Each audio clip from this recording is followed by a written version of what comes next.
This year has brought an excess of stress and anxiety into people's lives, and now with the winter months approaching, many are preparing for another wave of these feelings. So how do we keep those dreaded emotions in check? Katie Fernetton talked with a professional to get some ideas. As the seasons change, many Americans will feel a change in themselves.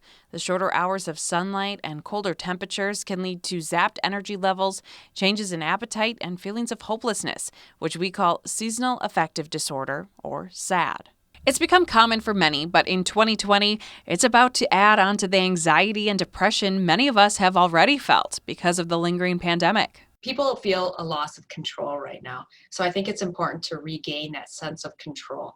And I think the way we regain that control is by looking at what we do have control over. Some of the things that we have control over is how much we're sleeping, how much we're eating, how much we're exercising. Seems easy, right? But people who may be experiencing these feelings may find that a little daunting. So experts say to start small, like going on a daily walk. It's about deciding that even though I may not feel like it, I'm still going to get outside and go for a brief walk. Even though my eating habits have not been the best when I've been stuck at home, I still can maybe even take up a new hobby of cooking different types of foods. It's viewing it differently at this point. And continuing to reach out to family and friends is important. I want my mustaches. We still can communicate with people in different avenues. It may not be in person, but technology allows other ways. Change of routine can also help, like getting your house ready for the upcoming holidays. And some people are experiencing that thinking process of why bother? Why do anything right now? No one's going to see my house this year, so why decorate?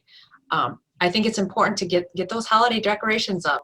It's just going to give you that positive energy and that positive feeling to kind of get through this difficult time. For Eau Claire Zone News 18, I'm Katie Fernetton. Fisher adds that people who have experienced seasonal affective disorder in the past should prepare for a resurgence of those feelings and, of course, seek help if needed. She also says that given the stress the pandemic has inflicted upon everyday life, people who may have never experienced seasonal depression may experience it this year.